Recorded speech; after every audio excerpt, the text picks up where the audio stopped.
morning. Or not. All right, whatever. Okay. Good morning. We're already starting. We're doing it live. That's right. The first time this calamity is actually coming to you live from the stage. So it's if you've never seen a cluster unfold like that live, you're going to see it today. But welcome us to the 8th episode of the Wheelhouse. And joining me today, probably some of the best voices that you could hear today. First of all, you know, the two gentlemen that are here, Kyle and Paul, I was a little worried they weren't going to get exposure during this event, and so I thought it would be great to have them on the panel. Thank you. I scrolled through the agenda then and saw that was you guys are kind of like the DJ Khaled of the automotive world. I hope so. But then Matthew Haiken and of course Liza Borches, and I was just telling her I'm so sorry that in the last year that I had only just now, basically a year ago, started hearing you speak, and I'm amazed every time that I get to hear you and your view on things. So I think it's really going to be pretty interesting. And essentially, usually we cover news stories straight out of the news. Today, just because of a little bit of, I want to wake people up in the morning, so we're going to do things with a little bit more of a satirical look at the headlines and a little bit more of a weekend update style. So it is an exciting and unprecedented time in the car business. Look, just a few weeks ago, the burnt remnants of a Ferrari sold for $1.75 million, which I guess if you think about it, isn't really that unprecedented. Very recently, investors shelled out unheard of amounts of money for a burnt out wreck of a formerly shiny, snazzy machine. We're switching you out. We just do whatever Sean tells us, by the way. Carvana announced they would begin same-day delivery in certain parts of the country without right of rescission. Just kidding. When asked about the parity of buying a car with a title only, but selling a car with no title, no comment was received, or a title. And there honestly was going to be a joke here about the UAW and Chinese automakers, but truth is funnier than fiction, and there really isn't one that I could write there that would have been any better than what you're seeing currently. Hyundai recently announced that they have a smart park feature where a car can park or unpark itself without its driver. Representatives from cities like Chicago say that that's really only the tip of the iceberg, as those vehicles can actually drive completely out of a garage without a driver or a key, and they're just gatekeeping that a little bit. And then they missed it. I mean, they did. It was good. It's like, you're going to come fast. So it's like, please have some coffee and some sugar, and it's like, it's going to get better. Automotive's coolest adult summer camp kicked off this week in a casino, ASOTU CON. Really, it kicks off this morning with the live episode of the Wheelhouse. But if there was going to be an adult summer camp and an adult summer daycare for car dealers, wouldn't it be at a casino? Off the strip, near where a show called The Wire had great success filming. And honestly, from what I can see with this many open bars, we really haven't seen that many awkward looks from dealers regretting decisions they made the night before since the first time Car Offer opened their buying matrix. Oh, no. But in the meantime, I'm looking at our panel here, and I want 30 seconds from each of you on what you guys think are the biggest threats that's facing our automotive dealership community right now. And I'll start right here with Matt Haiken. 30 seconds, it's yours. Yeah, so I've spent the conference connecting with a lot of people in the EV space, and for me, it's all about EV. I want to talk about point of purchase. This week, it was reported that dealers are nervous that point of purchase is the next cash for clunkers fiasco, meaning receivables, issues with websites, and it's coming at the end of the year. So is point of purchase good or bad? Is it going to be the next cash for clunkers? So that's I'd love some insight on that. No question. Thanks. Paul, you're up. I think keeping our eye on the ball. Actually, I know it's kind of a broad thing, but I've been hearing things like this. We've been neck deep in UAW talks, UAW negotiations, but sitting through a lot of panels yesterday, I realized the importance and the impact of dealers becoming focused on a major thing that they can prove in their operation, and that could be process, it could be recruiting. I think it's going to be very easy over the next 3 months to get distracted with very important things still like point of purchase, but to put so much attention on those things and disproportionately pay attention we're to easily them. distracted. Thank you. I mean, we are. I mean, it's part of the nature. I know. Liza, 30 seconds on the clock for you.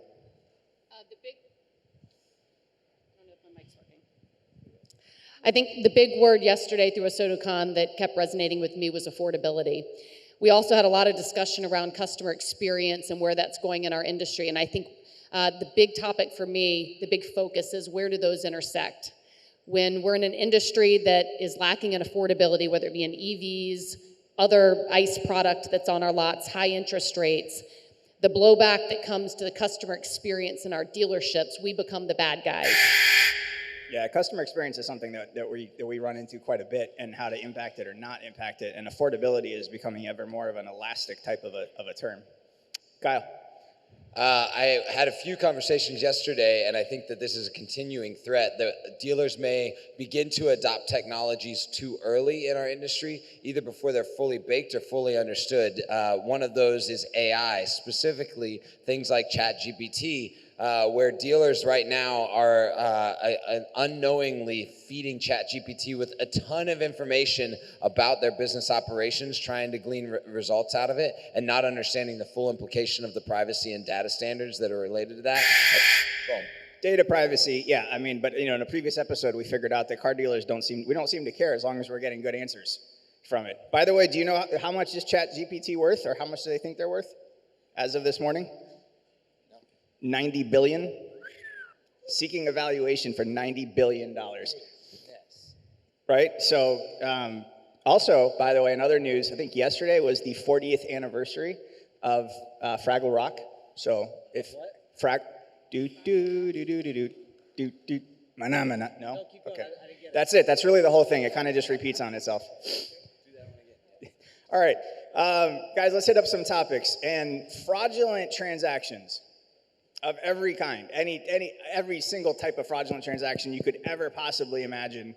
And this came to mind yesterday. My OEM sent us a notice about a new type of fraud where people are trading in a vehicle and using fraudulent funds to show as if it's paid off, getting dealers to then make the payoff, give them the equity, send that check back to the OEM. Everything then bounces and unwinds as fraudulent at the end of the day. You're left holding the bag to not one car, but two that you've sold fraudulently. So Is Leonardo DiCaprio involved in this? that would be so much better if he was. Because he could honestly, if he told me, I'd be okay with it. I kind of forgive him. Yeah, right? I mean, he's dreamy, right? So, him or Tom Brady, either one. But, so tell me, what are you guys doing, best practices that you're combating fraud, but you're not impacting that client experience, especially in F&I, which is already faced with a few different headwinds itself. So, Matt, if I could go ahead and start with you on that.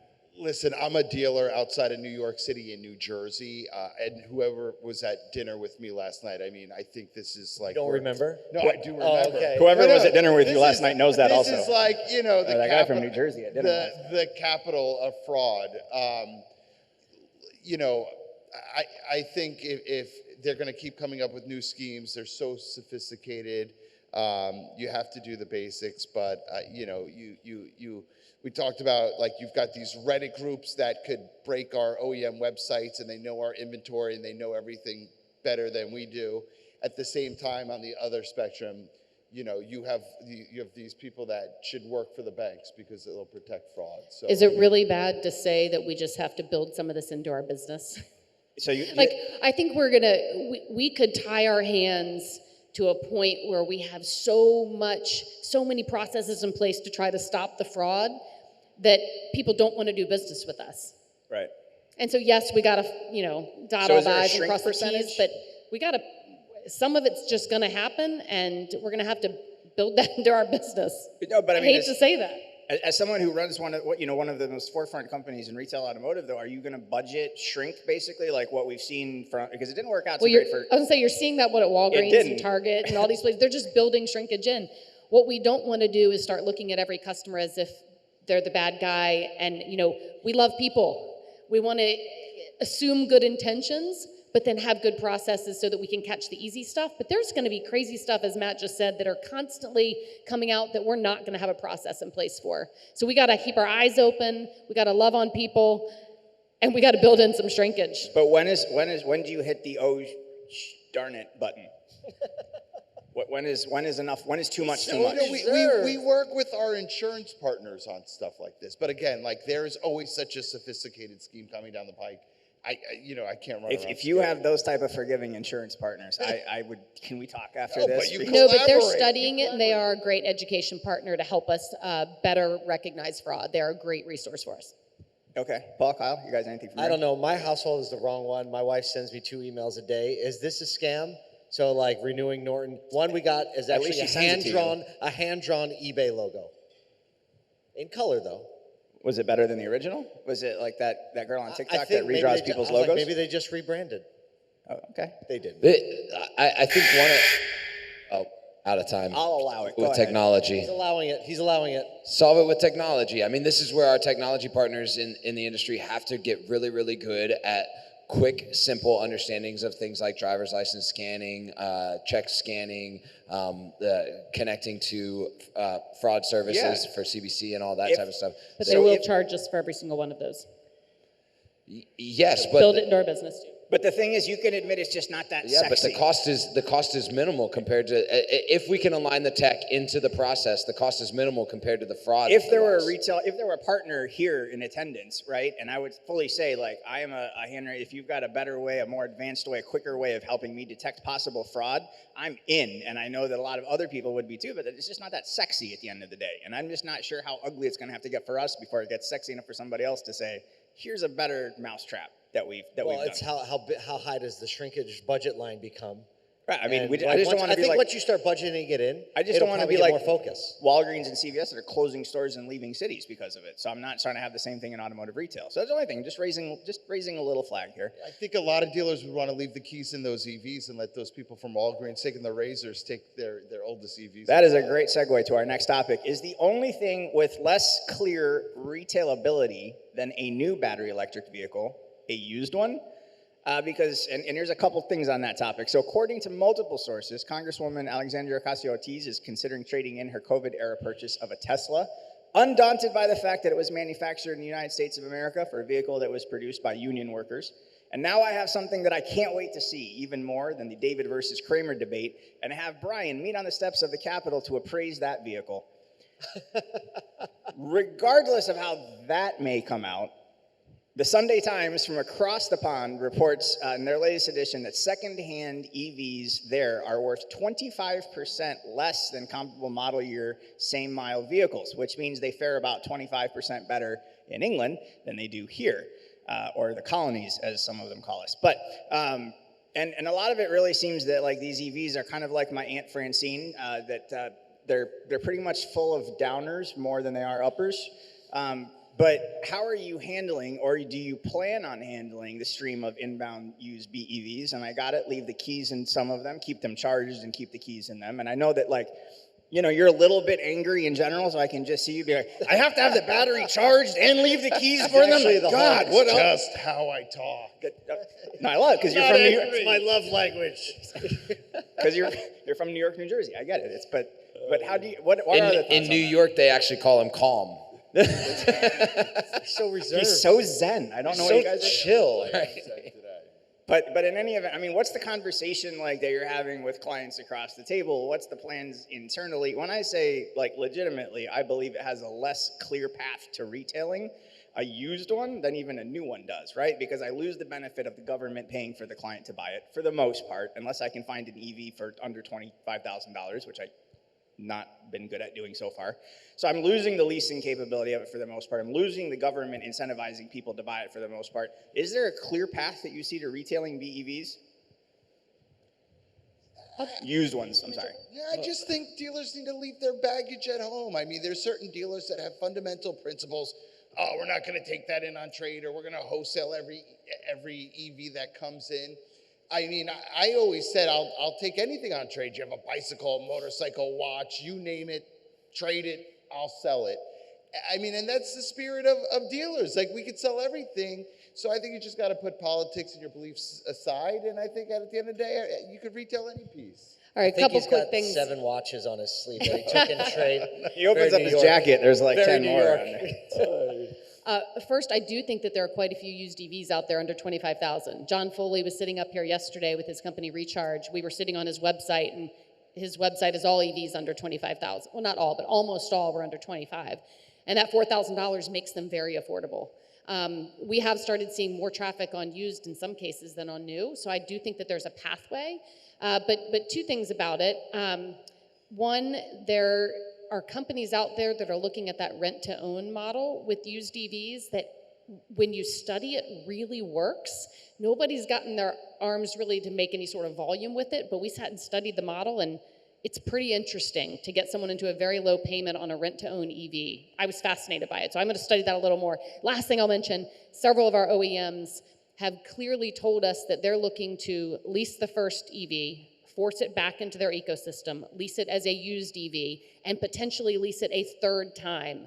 So I think that's also something that's going to be coming, that's going to be driving the used EV market. So they're inextricably tied then, it sounds like, right? I mean, a BEV, basically the one common thread here is that the way to retail it to an end user is going to be through leasing consistently, kind of down throughout the line? It makes a ton of sense. And the reason being is the car is becoming much more like a phone. And the way that the majority of phones are bought and sold is not actually new, it's on the used market. Now, a lot of us in this room probably look at phones as the new market, but the majority of markets around the world are actually buying and selling phones on the used market. And so if they're technology before shells, that's actually the better way to go, to release these over and over. All right, I wanted to talk about, our sort of like Noah's Ark, Lost Ark type deal, Lost Ark, Raiders of the Lost Ark type Ark, not Noah's Ark. We're doing word association now. Yes, we are. Butterfly. And then about like Cobra other Kai. ways that we can split up our work-life balance in the automotive industry, right? So we went through a lot of different changes during our lockdown periods and COVID. I know that was different for everybody. And I just can't, there's so many, if you look it up, you've got an equal amount of articles telling you no one will be effective, no one will work, versus they'll be that much more effective, they'll work that much harder, they'll engage that much better. I mean, it's like there's an equal column of pros and cons. And so the only interesting thing that I found that I didn't realize earlier, there's an article in Gizmodo that kind of really gives me the best thing possible. If we establish more remote work possibilities, this could cut our tailpipe emissions by half.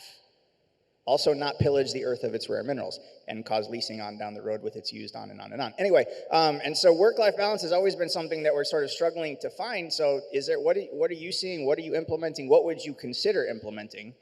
And actually, Liza, I'd start with you, but Matt, I want to ask you definitely, what would you absolutely not consider implementing in your stores as far as how you could split up schedules and if you would let somebody work remote or a department work remote?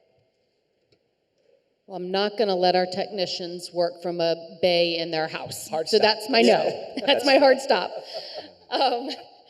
As far as, we were just looking at the results of the best dealerships to work for study, and that section across the board for our industry and even for our group was by far the lowest scores. And it's a clear opportunity that we have to do better in automotive. As far as what we would consider, from a remote work standpoint, we are in the people business, and connecting and building relationships with people is harder remotely, not impossible. We certainly have not gone down the path of remote work for any customer-facing position, but just recently we've started experimenting with some people in our office, in the human resources department. But even with that, I feel like we lose connection. And we lose engagement, we lose that culture. Look at the episode, the sneak peek of Beaver Toyota. I mean, that you don't accomplish that woman's group from remote work. I mean, and not only was that building the culture, but you were changing these people's lives, and that we're a team.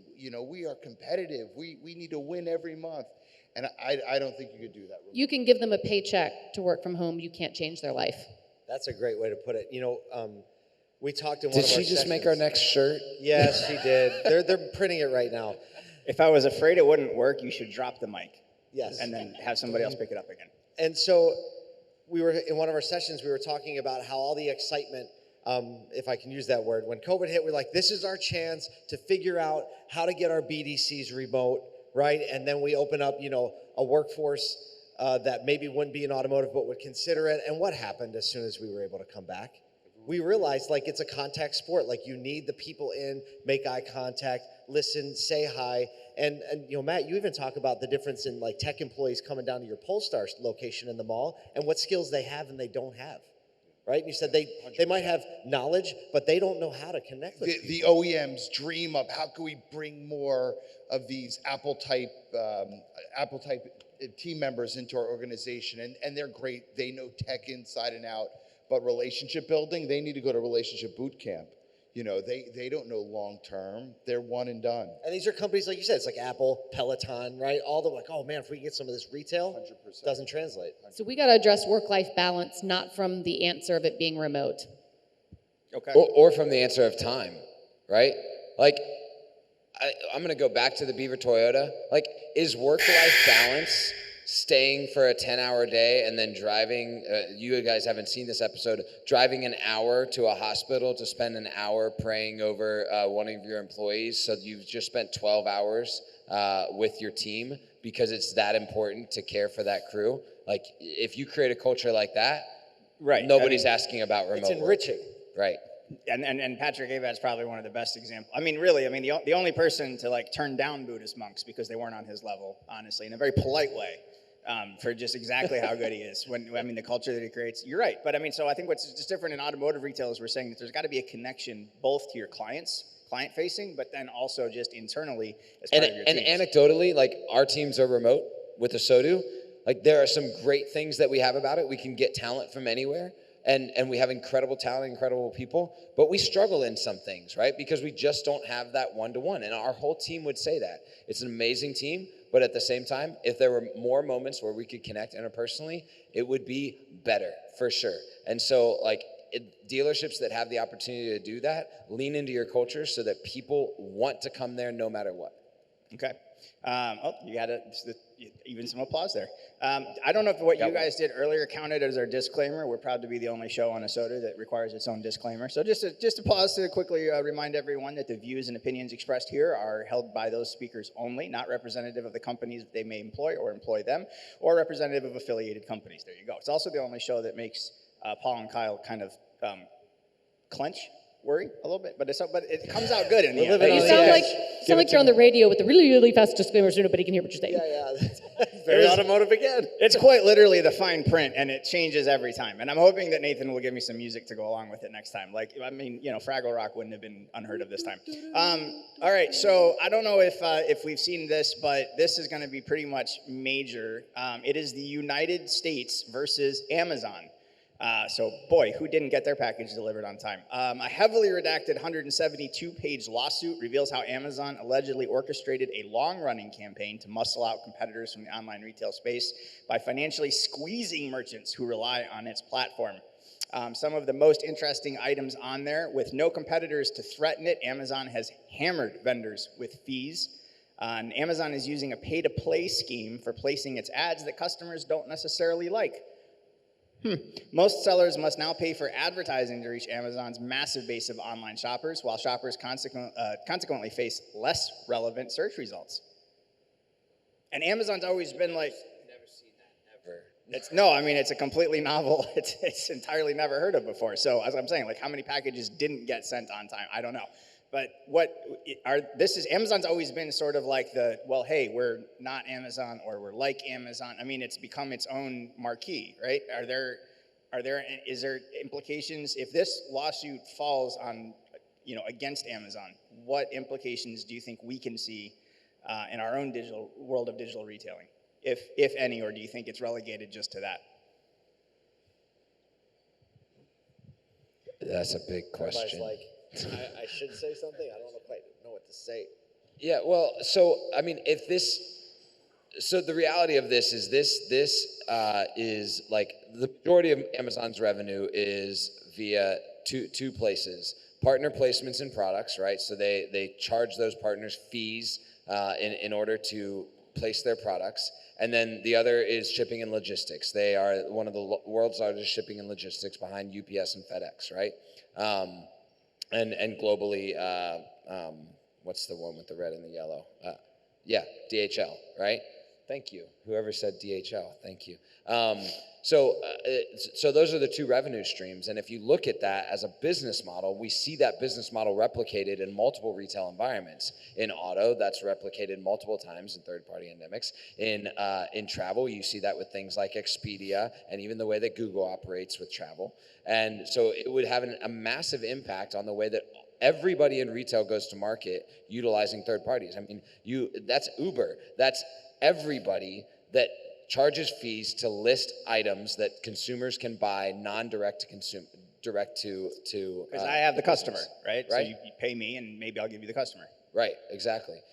So I think it will have massive implications because there will be legislation that tries to get changed, and there will be lawyers and everybody that just get on their high horse and like go attack it. And so I see it as massive implications across the board for sure. I mean, is that like a rhetorical question, or? It's almost like, what do you see, like, before it comes down on us? Like, what do you see necessarily coming, right? And it's just. Well, I think this is why, like Paul and I, we like to pay attention to the news every single day because we can get out ahead of things, right? As we see trends in the news in other industries, we can start to pay attention in our industry and go, hey, look, this is something that's happening, and we can collaborate like an event like this and go, how do we get out ahead of this and make sure that consumers on the other end are impacted by the business decisions made by legislators, right? And that's where like NADA was talking yesterday. And Matt and I are really happy that you guys are paying attention to this, and we can just run our stores, and then you guys fill us in. Deal. Okay, well, I'll draw a little bit of a dotted line for you in a little segment called It Is What It Is, which is sort of my little 45-second area to just be cranky more than usual. And this time, it is what it is, where digital retailing hits a wall. And while we as dealers have advanced at a rapid pace to adopt digital retailing as integral to our business and advancing in almost every way, the websites that we're sending our inventory to, by and large, have not really changed how they're serving up our assets to prospective buyers. User experience on any type of third-party automotive retail website, really, it lags far behind major apparel apps and websites. And vehicles are still shown to you, the buyer, off the same metric that's really been in use since the time of the Romans, distance. And I could pretty much imagine Roman chariots would have been sold in the same way. There are ways to get your vehicles to show up closer to someone in other geographic areas if you have the same budget as, maybe Carvana, if you want to pay the fee. Sound familiar? The last time distance played such a major role in the business was when we were still charged for long distance calling, and I don't really think that worked out well. Why are these websites consistently dedicated only to the variable side of our operation? Why can't we see estimated service wait times for a vehicle that I'm interested in buying? Pricing for services, recall parts availability, in-stock parts availability, and other things that relate to the ownership of the vehicle, not just buying the vehicle, because we know that obviously those factor in not only so much to the client experience, but matter greatly to us at the dealership. There's really, in my opinion, only so far we can advance the client experience and our own abilities if everywhere else remains tied to that type of form of advertising. Right? A digital newspaper is interesting, but it is still a newspaper as far as traditional media goes. But it is what it is, and most of us subscribe, and most of us pay the fees. And although last-click attribution, I hope, has finally met a timely death, it's resurrected in one of the worst seances ever when we tend to meet once a month or once a quarter saying, this is how many of your sales last month came from us. Data in equals data out. And we do not have the data structure as an industry to provide the data in necessary for even those tools to create the data out that the consumers and the dealers can use. And that is across the board. And until we get that right, we will not be able to serve customers in the way that they expect it using the other retail tools that they've come used to today. It would be a good idea, though, right? Like, we can say, like, that's not a bad idea. That's a good idea. Not a bad idea, thank you, okay? But, like, first of all, let me just go back to one thing. Do you still monitor last click attribution? Is that still a report? Is that still a metric that's presented to you that has weight to it as far as where your budget goes? I just looked down at my marketing team, and they're like, no. Thumbs down from Liza's table. Thumbs down from Liza's table, okay. All right, no last click attribution? Matt? No. No? Okay. So then at what point, I mean, can we finally say that last click attribution has died the death that it needs to die? No one wants to pronounce it dead on arrival? I think it's breathing. I think we saw it move. I think we saw it move. I'm trying to get like one really good soundbite out of this. I mean, and it's like, that would be fine, if you think debate it. If you think last click attribution still matters, if you would let your team spend the money that the company generates based off of last click attribution at some point. I'll give you the soundbite. Last click attribution must be dead, and a media mix model must be the only thing that's alive to drive dedicated ROI from a marketing budget. Okay, I'm not going to ask for better than that. One of the things that I'm notoriously not great at is totaling up points. We do have points, and as we often say, points matter, like EV demand does for EV production, or however you want to look at it. But we do have points. They're cool to talk about and say that you won with the points. And so if I'm just going through the segments here, Kyle with the buzzer beaters, 47. Paul, 14. Matt, 29, and Liza, 110. So you would be our winner this episode. So what we will queue up here is a rapid fire question scenario for you. All right, and so you've got. It's a little hard to hear.